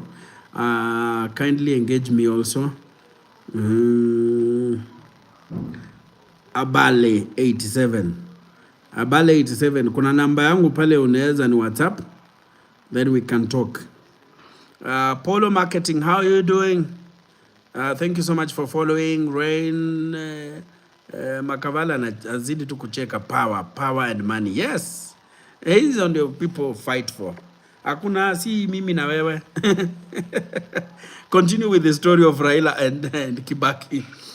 Yeah, so we go to a referendum. Now divisions emerge. Serious divisions. We see because Kibaki wanted to force some few things, and the opposition and Raila Odinga what they mostly wanted a devolved system of government, which Amos Wako had chopped off. Like Amos Wako chopped off many things that had been agreed upon at the Bomas. He went to Kilifi, Yuko, then came up with a draft that was later called the Wako draft. And then, you remember Samuel Kivitu akakuja na, because now we are going for a referendum, because all the sovereign, all the power is vested in the people. Wanasema, the people shall. Kuna jamaa alikuwa anasema, ana insist, anasema, shall. The people shall. We can only delegate, but the power is with the people. So, going to the referendum, Samuel Kivitu, the chairman of ECK, then it was called ECK, not IBC, the Electoral Commission of Kenya, comes up with ndizi na chungwa. Akasema, akasema ndizi ni yes, chungwa ni no. I'll tell you, that was the beginning of the Orange Democratic Movement, ODM. But now, Kenyans are divided. I remember that particular time, the campaign for yes and no became regional. I'm telling you, small pockets. Kibaki will go and try to convince. If you remember the galvanization of the yes and no, Rift Valley, and especially the Kalenjin region, went with where William Ruto was, which was no. Luo Nyanza, of course, where Baba was, Raila Amolo Odinga, no. The coasts went with where Balala was, no. Central Kenya went with, of course, now Kibaki was the president, went with yes. So I remember that particular time, there was a big debate over the Bungoma region, where Fort Kenya comes from. So Muskari Kombo was being wooed by everyone. Join us, join us, join us. Akatega kama kitega uchumi. Akakuwa convinced. Some say he was convinced by this one. Akaingia yes campaign. The results were as it was expected. The no camp swept it clean. And Kibaki was whitewashed. Kibaki akakasirika. Akasema. I can't remember exact words he said. But I remember aliongea ni kama amekasirika. Akafuta kila mtu in government. But hiyo kufuta was targeting kina Raila Odinga, the people who had championed, who had campaigned. They were in government, but they campaigned against a government proposal, the draft by the government, draft by Mwai Kibaki's side. Pa! Chini. So, looking at it, you could tell that the country was divided. Exactly. Divided along tribal lines, because the campaign for the no and yes took a tribal angle. You can tell, and you could see it, and it was like that. Wanjiru Mugwe anasema mambo nimesema niko poa. Makabela anasema banana and orange. Enoch, how are you? NK Junior. Do you know how many times I watched your documentaries? I don't know. Thank you so much. I really appreciate. I hope you've watched many times and you've shared. That's my prayer. I hope, but I know, I believe the fact that you are here. I believe you've watched many of them, and I really appreciate. I can only say thank you. Wanjiru Mugwe kwa YouTube anasema mambo nimesema poa. So Machiavellians were very interesting. Yes. So the campaign for the promulgation of the constitution, not promulgation, the campaign for the referendum was more like ethnic based, and some people actually saw it as it's called a preamble for what was to come in 2007. And look at it. The orange team had who and who, even including Uhuru Kenyatta. Uhuru Kenyatta was in orange team, Kalonzo Musyoka. The LDP side actually just moved out, except a few like George Saitoti and I think Charity Ngilu remained, didn't campaign for no. Yes. Charity Ngilu, I think, joined ODM later on. Yes. I remember, yeah, it's true. So the likes of George Saitoti remained. And when Kibaki now alifukuza cabinet, when he re-announced his cabinet, he had approached some of his old friends, including Simon Nyachai, who was the leader of Ford People. And then, if you remember very well, Kibaki did a salute, Kanu, Uhuru Kenyatta. Now, that is a run-up to the 2007 election now. Uhuru Kenyatta had left the orange team, you remember very well. But those who understand politics will tell you it was a political calculation, not more of an ideological indifference with Raila Odinga and the other team. It was more about Uhuru Kenyatta looking ahead, because Uhuru Kenyatta knew very well the politics of Kenya are galvanized around ethnic groupings. We're talking about communities. And Uhuru Kenyatta knew that for him to inherit the Mount Kenya voting bloc, which was behind Mwai Kibaki, he needed to show his support to the Mount Kenya, to Mwai Kibaki, then inherit later the votes in the future as he goes for the presidency, which was now part of his future dreams. So he goes back to the fold, that is back. He takes Kanu to it's called what, to Kibaki side. You remember when Kibaki was now forming PNU, it was a party that only a few of his close friends knew. Even at the time they were going to launch, a majority of the people didn't know the name of PNU when they were going at the KICC. Remember, they went to the KICC to launch the Party of National Unity. But only a few of Kibaki's friends knew the name of the new party. Because NAC had appeared more like a central Kenya. You remember when NAC Kenya, not NAC, when NAC Kenya had been formed, NAC had, Charity Ngilu remained with NAC, the original NAC, and then they formed NAC Kenya, which was the leaders of NAC Kenya, the chairman, the chairpersons of NAC Kenya, was to be more of a rotational seat, moving from one community to another, one region to another. Yeah, our politics. So what divides us? I hope you are getting when I'm explaining these events that have been happening. You can tell what divides us.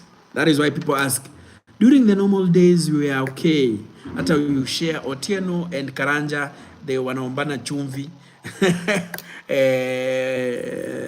Kipngetich and Otieno wako sawa. But when it comes to elections, now you start asking yourself, by the way, Kipngetich ni wapi?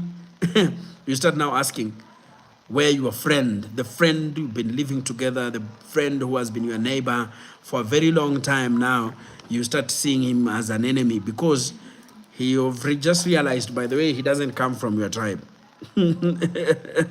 Now, at that particular time, Uhuru goes back home to plan for his future. It was more about looking at Hapa Mbele. Our politics are ethnic. A friend of mine, remember a friend of mine called Francis Ngeshuri, used to say that politics are local, which is true in the Kenyan context. Politics are local. Had Uhuru not supported Mwai Kibaki in 2007, probably he would have had a rough time in central Kenya. Probably they would have decided to go for a different person. Going against Mwai Kibaki? No. So you remember now at that time, Mwai Kibaki goes to a Kano convention. He does a one-finger salute for one more time. Remember the last time he had done a one-finger salute was before multi-party came back. Then he resigned, formed DP.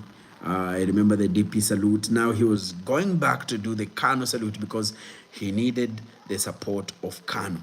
He appeared in every mannerism, a limping president who was going to lose in the 2007 presidential election. It appeared in every mannerism. So he needed any support that he could hold on. When I say when a monkey wants to fall, it clutches on every branch, on every, even a leaf when it's falling. Kibaki was like that, trying. So Kanu came about, he said, oh!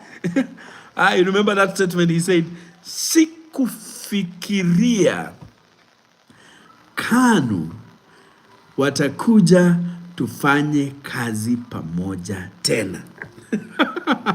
The statement he made during the Kanu convention as Uhuru Kenyatta now dropped his presidential aspirations, backing Mwai Kibaki as he sought re-election. Now, the galvanization and the split is there among the country, among the tribes. You remember very well, statements started flowing around. The statements that we are seeing today are not new. Some statements like 46 against 1 were there in 2007, and they were rife everywhere. 46 against 1, which meant other tribes against Mount Kenya people, especially we are talking about the Kikuyu tribe. So it was, the ethnic mobilization was real. You could see it. You didn't need an analyst. You didn't need someone to tell you, by the way, this one appears like these guys are mobilizing according to tribe, or this tribe is in this party, or this. If you remember very well, it was not just ODM. Many people have talked about it being an orange thing, that orange mobilized on tribal. No. It was everyone involved in the election. That is why you see, even after the election, Mwai Kibaki taps Kalonzo Musyoka. He knew that when he taps Kalonzo Musyoka, he will tap the Kamba members of parliament.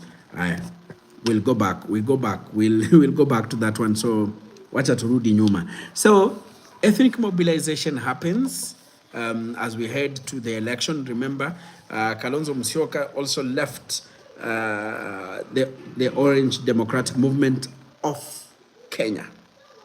Not left with. Let me rephrase. Then, Raila Odinga formed ODM. When they formed ODM, when they went to register, there was a party already registered as ODM. So they added K to be ODM Kenya. So ODM Kenya, the issue of who becomes the presidential candidate pops up. There was Kalonzo Musyoka, Raila Odinga, Musalia Mudavadi. Many people rose up and they were like, ikitu tunatosha. So Kalonzo Musyoka, if you remember very well, says there was a lot of impediments against him in ODM Kenya, and many times he will go to rallies, he will be targeted by his supporters of Raila Odinga and supporters of William Ruto. You remember the Tononoka rally in 2007? Actually, that is where the camel broke the back. So at that particular time, Kalonzo Musyoka bolts, and he didn't bolt out of the party. he bolted with the party. Remember, Kalonzo's lawyer, Dan Manzo, was the one who had the certificate, the Odium Kenya certificate. So he ran with it. He literally akatoroka nayo. So kina Raila Odinga were left without a party. Luckily, the party, remember, had told you they found ODM had already been registered. It had been registered by a lawyer called Imanyara. It was called Mugambi Imanyara. So the shrewdness of Mugambi Imanyara saved ODM, Raila Odinga and what? Because they were partless. They were partless at that time. So Mugambi Imanyara issued the certificate now to Raila Amolo Odinga, the certificate of ODM, Orange Democratic Movement. And that split the opposition. Yeah. Kalonzo Musyoka, you know, he got around 500,000 votes. So he left with his 500,000 votes. and left the ODM party. Now, 2007, ethnic mobilization has happened, and people know, those in Orange, those in ODM, just know that Raila Odinga is the next president. He is going to win. And that their wishes had been vindicated earlier on. Their wishes, their opinion polls had shown that Raila Odinga will be the next president of Kenya. And even the earlier results, if you remember very well, there is a standard newspaper that says Raila Odinga takes an early lead. Everything was going as per what the ODM brigade wished for.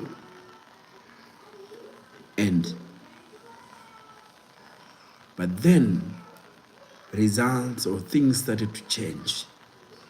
The trickling in of results changed. It will take long hours before the next announcement of results. I remember even Kivuitu alisema there must be something being cooked. The chairman of ECK is the one who said that. Now, that casts doubt in the eyes of those who were supporting Raila Odinga, in the ears of those who supported Raila Odinga. They were like, if results are not going to go the way they have been coming in, then it means something is happening. Hapo na hapo, results zikaanza kutoka Tharaka Nithi na kwingineko. All of a sudden, Kibaki takes the lead. You remember before then, Raila had beaten Kibaki by over 1 million votes. Over 1 million votes. It's debatable. There are people who say that it's because the results coming from Raila Odinga's strongholds were the ones that had come in fast. So now the results from Kibaki's side were the ones that were now coming in. That time when the changes were happening, things were looking different. So, yeah, kura zikaanza kubadilika. You remember the tussles at KICC, the likes of Orengo, the likes of William Ruto. William Ruto was very, very agitated. He was the director of elections in ODM. So he was very, very agitated. He would tell Nini of the ECK commission, saying, you know what, we need to recount this one and everything like that. Then, the day of the announcement came. Things did not look good. At the KICC, first, lights were switched off. Journalists were pushed out by the police. Independent broadcasters, the likes of Citizen, NTV, were switched off. Only KBC was allowed to remain up. Now, that cast doubt that the results that were going to be announced, iko shida. Because the people are questioning, why are you switching off independent broadcasters? Why is this happening? Why are you switching off lights at the KICC? And that cast doubt in every mind, and especially those who supported Raila Amolo Odinga.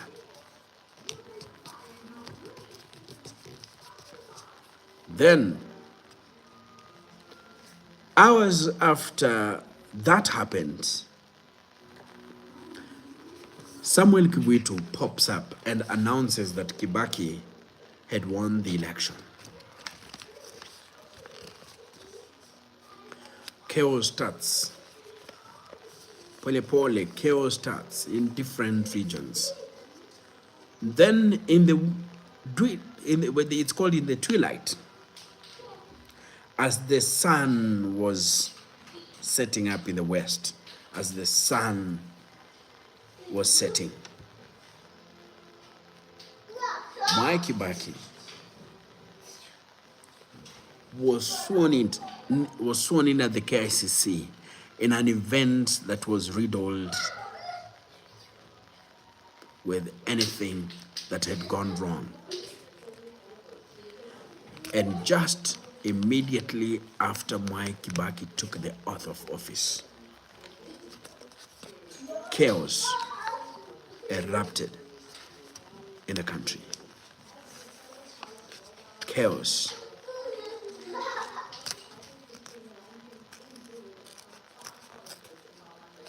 That forced the international community to intervene. You remember the first push failed until Kofi Annan came in. When Kofi Annan came in, the likes of Kikwete. Now, after days of negotiations, Raila Odinga and Mwai Kibaki agreed to form a grand coalition government, and a ceasefire was announced. But by then, the country had lost over 1,100 people. Those numbers are disputed because some of us, yesterday I told people that then I was working at Moi Teaching and Referral Hospital. I was still a medic. The number of bodies that were brought in speak a different language. That probably the number was higher than the 1,100, over 1,000, but they used the word over, to be safe, over, because probably the number that was given was the number of those that were accounted for. But we lost so many people. 600,000, over 600,000 people were displaced from their homes. Communities had turned against communities. Neighbors turned against their neighbors. People were massacred, left, right, center. Ethnic mobilization that happened before the election had engineered one of the worst bloodshed the country had ever seen. I normally watch a video that was captured by an international TV station on the border between Kisii and Rift Valley. And you could see thousands of people running into sugarcane plantations to hide. It was so devastating. It was bad. And it was sad. If you find anyone trying to mobilize people on ethnic, whatever, whether he's a government person or whether he's in opposition, I hope they can see those videos. They are very, very bad. Sometimes you look at them. I have a video of a boy who was a Luo boy who was removed from Matatu in Naivasha, and he was hacked to death in front of cameras. You can see. It was that bad. And I hope this time round when we vote, we avoid the mistakes we made, some of the mistakes we made in 2022. Especially members of parliament. I was telling someone, our MCA here, tujawai muona since the election. Alihama mtaa huku, tulimpigia kura akahama. Anaishi now a posh estate. Aliacha hii yetu ya watu bado tunahangaika. So let's be on the lookout. I know we have discussed many things. We have discussed about divisions. Let's ensure that no matter who you want to be, no matter who you vote for, let's ensure that we are peaceful. It's the most important thing. It's still, someone might think it's too early to start such campaigns, but it's not too far to 2027. Peace is more important. But also, how we vote and who we vote for is very, very important.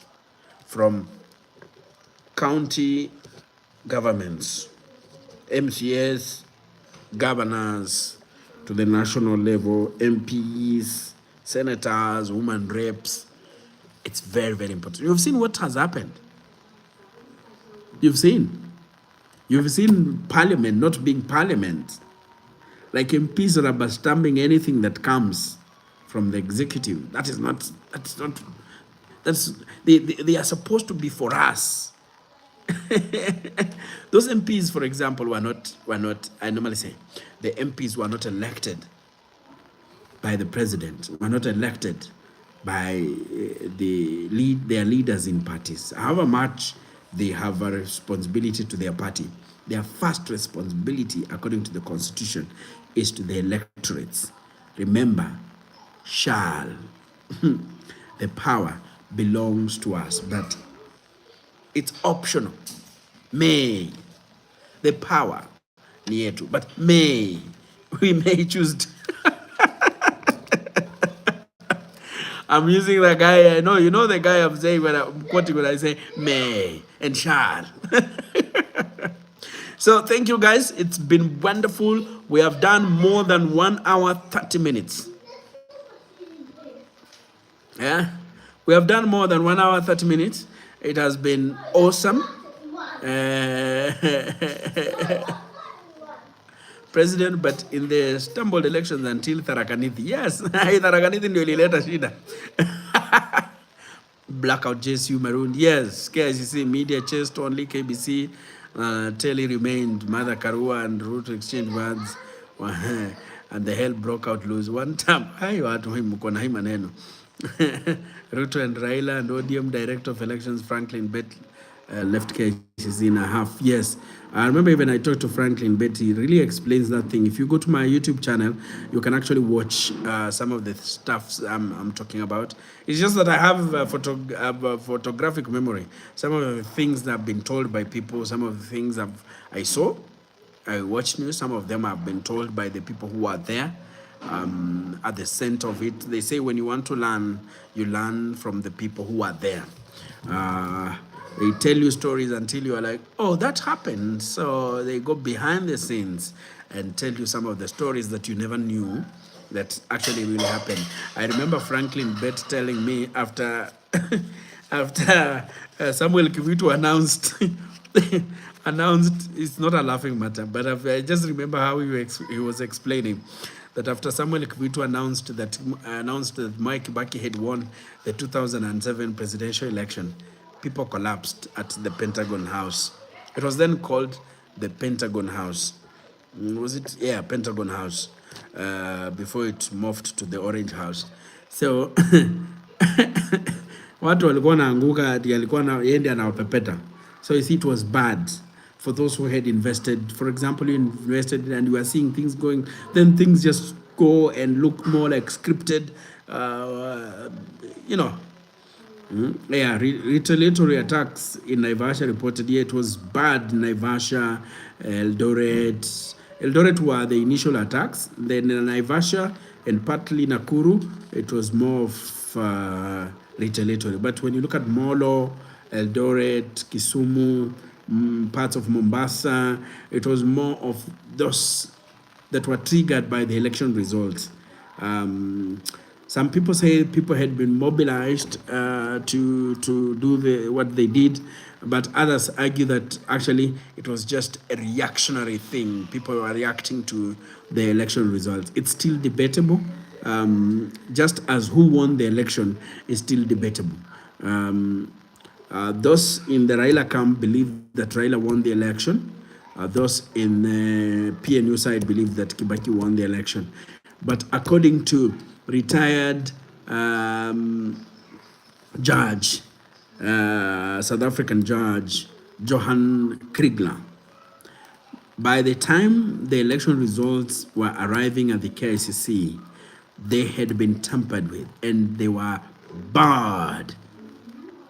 They were bad that you could not tell who won or who lost the election. Actually, he said, it will never be known.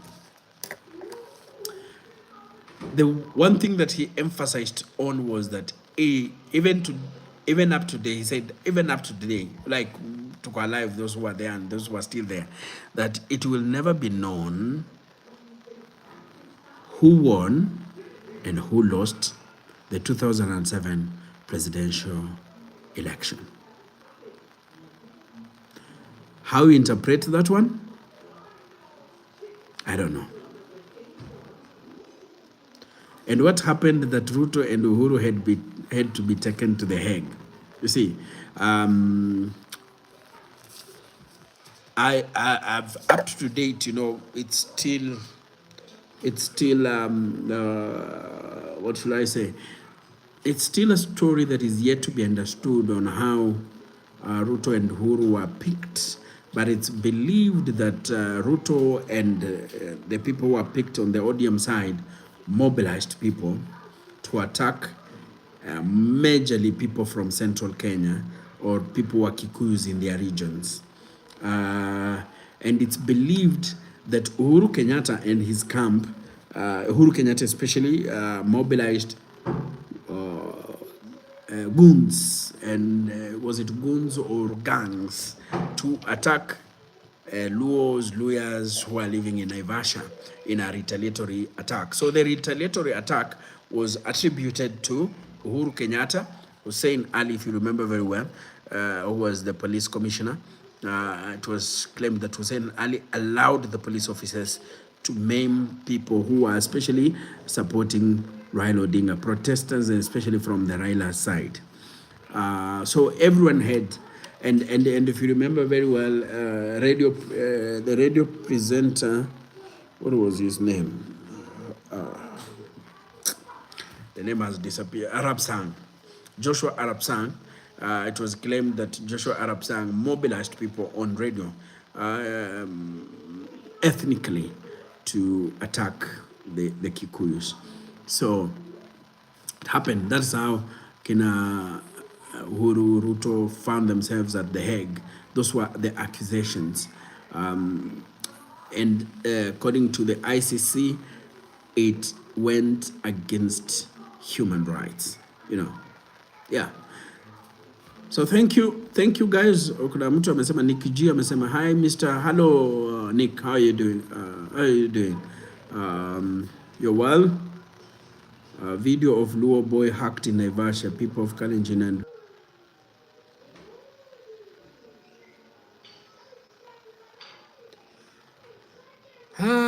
hallelujah, hallelujah, hallelujah, hallelujah, hallelujah. No, I think my internet iliisha. I use bundles, sijaingia kwa hii maneno ya wifi. Huku kwetu hii mnahitaji hii cable haijafika. So na hizi wifi za Safaricom ni damn expensive. So tunaamua tu hizi za raia, hizi za kununua za bambambao. So zikiisha you buy others. So nilikuwa hata nanunua, ndo maana nilipotea Mr. Man. But I wanted to say that we will be back tomorrow same time. Tomorrow you can also suggest things you would like us to discuss. Once we pop in, just come up with the things you would love us to discuss kesho.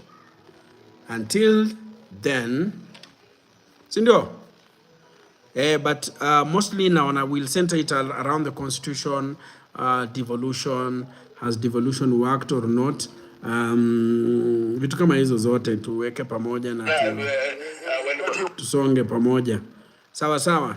But you can also come up with pointers of the things we will have to discuss. We'll discuss also the Uhuru Kenyatta's time and their relationship with Raila Odinga. Vitu kama hizo zote, si ndio? Asante sana, mubarikiwe sana.